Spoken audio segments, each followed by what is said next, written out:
In previous episodes, I spoke about the challenges facing veterans as it comes to their benefits and pensions. Today, I'm going to take my time to do some sort of comparison between what accrues to an average American veteran and what comes to an average Nigerian military veteran.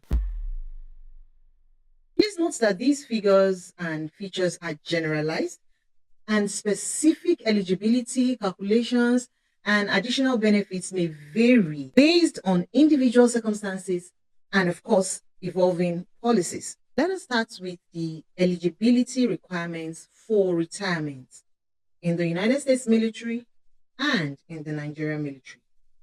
For the United States military, generally, a minimum of 20 years of active service is required for standard retirement.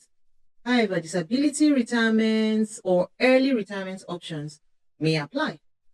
In the case of the Nigerian military, typically it requires at least 10 years of service, and eligibility is based on rank, service length, and honorable discharge, with some receiving disability or special allowances. We can see that in these two cases, they are somewhat the same. The only difference is that you are eligible to retire after 10 years in the Nigerian Armed Forces. But for the United States, it is 20 years standard. However, in both cases, there are options for early retirement, voluntary retirement. Now, let's compare the way pensions are calculated in the United States military and the Nigerian military. In the case of the United States military, it is based on years of service and final pay, or high 3 average, which is like blended under the blended retirement system. Benefits are adjusted for inflation over time. Let's bring it home to the Nigerian Armed Forces. Pensions are calculated using years of service, the last drawn salary, and the rank of the would-be veteran. It includes a security debarment allowance, which is also called SDA, for retirees who do not seek civilian employment, which I must say is a step in the right direction. The next basis for comparison is the payment regularity and the administration, which is where I feel there's a lot of difference. In the case of the United States military, payments are made monthly through a robust digital system managed by agencies like the Defense, Finance, and Accounting Services.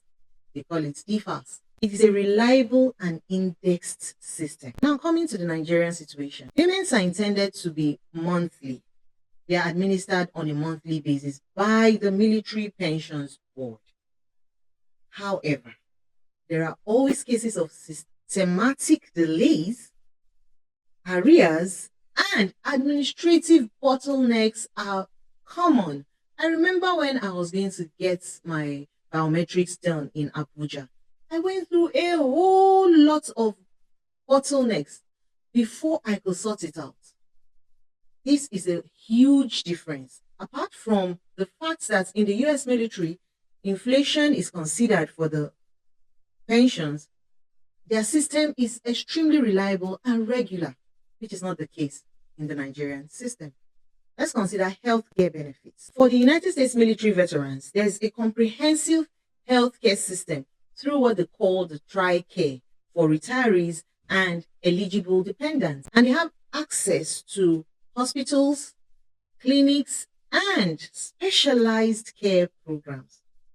What is the situation of the average Nigerian veteran?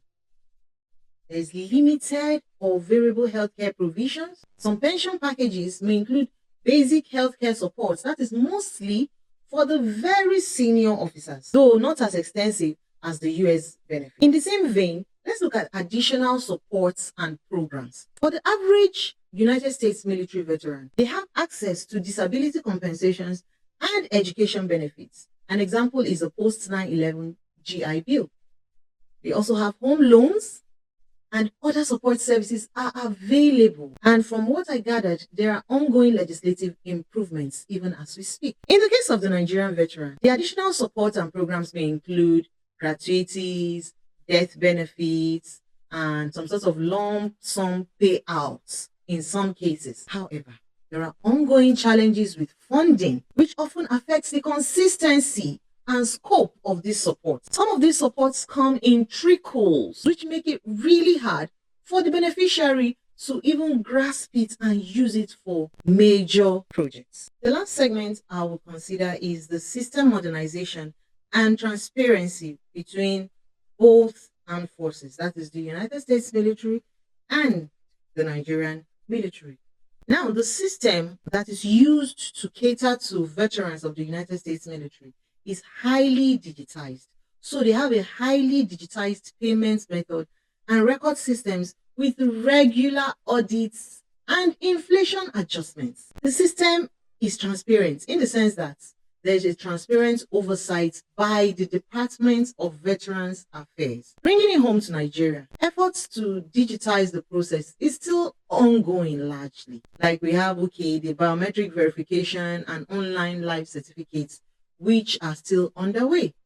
However, systemic inefficiencies and funding delays remain a huge challenge. This comparison highlights that while the United States veterans typically enjoy a well-established, transparent, and continuously updated system with comprehensive additional benefits, Nigerian veterans, on the other hand, often face challenges with delayed and inconsistent payments, despite ongoing efforts to modernize the system.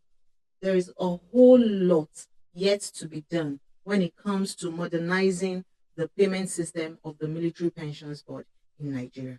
I know a lot of you would probably say the United States is way more advanced than Nigeria, but we should at least strive to come to par with the developed world when it comes to catering for people that matter in our society, for the masses and a demographic like veterans who are, whether we like it or not, our heroes.